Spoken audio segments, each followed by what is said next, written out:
Reservation లేదు గవర్నమెంట్లో, దృష్టికి పోవట్లే అసలు. ఆ పార్టీ తీసుకోవట్లేదు అసలు గవర్నమెంట్ దృష్టికి పోవట్లేదు అసలు. మరి మిమ్మల్ని పట్టించుకోకపోతే ఎట్లనే మీరు? అంటే దానికే ఫైట్ చేస్తున్నాము. ఒక్కొక్కరు ఫైట్ చేసి కోర్టులో కేసు అయింది, అంత అయింది, ఓకే అని అన్నారు.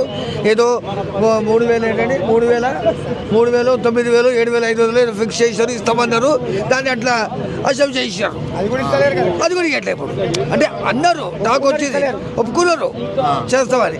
దాని తర్వాత చైనా ఏమంటారు, మేము చెయ్యము అంటే మీ దగ్గర కట్ చేసిన పైసలు ఎడిపోయినట్టు అసలు ఉన్నాయి. అది అడిగేవాళ్ళు ఎవరు చెప్పండి, దాన్ని అడిగేవాళ్ళు ఎవరు? అప్పుడు మీరు ఎప్పుడు రిటైర్మెంట్ అయ్యారు? నేను మొన్న రిటైర్ అయినా అనుకోండి. కార్పొరేషన్ ఎంప్లాయీస్కి మినిమం 4,000, 3,000 వస్తుంది. అంటే మా డబ్బులే అది.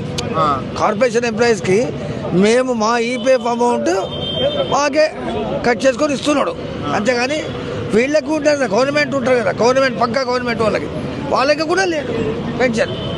3,000 అంటే ఏంటండి, ఒక టైంలో 14,000 అట్లా వచ్చేది గవర్నమెంట్. ఏం సార్, ఒక టైంలో గవర్నమెంట్ రిటైర్డ్ ఎంప్లాయీకి 14,000 వచ్చేది. ఇప్పుడు అసలు 2,000, 3,000 అంటే ఏం బతుకుతారండి? ఎట్లా ఉన్నాయి ఆర్థిక పరిస్థితులు? ఆర్థిక పరిస్థితి ఎట్లా నడుతుందా? గడ్డ అవ్వాలి కదండి, గడ్డ అవ్వాలి కదా. 2-3 వేలతో జరగదు. ఏదో ముందు ఉంటేదైతే పెట్టుకోవాలి, చేసుకోవాలి. నేను అనేది ఏంటంటే మా జనార్దన్ రెడ్డి గారు దీని గురించి ఎంతో ఫైట్ చేశారు. ఆయన మా రిటైర్డ్ పెన్షన్ అసోసియేషన్ ఉంది, జనరల్ సెక్రటరీ, ప్రెసిడెంట్ వీళ్ళందరూ ఢిల్లీకి వెళ్ళారు అని పెట్టి రిప్రజెంటేషన్స్ ఇచ్చారు, అన్నీ చేశారు. కానీ రిటైర్డ్ పెన్షనర్స్ అనేది ఒక పార్టీని దాన్ని పట్టుకోవట్లే,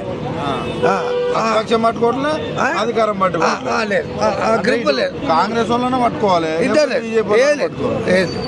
ఇద్దరు పట్టుకోకపోతే మీ పరిస్థితి. దాని గురించి ఇవన్నీ చేసేది. అట్లీస్ట్ నోటీస్ ఈ వయసులో ఎన్ని రోజులు ఎత్తారు? ఈ వయసులో ఏం చేద్దాం, తప్పదు కదా. అదేదో అంటారు, stay in and fight, that's all. అంతే.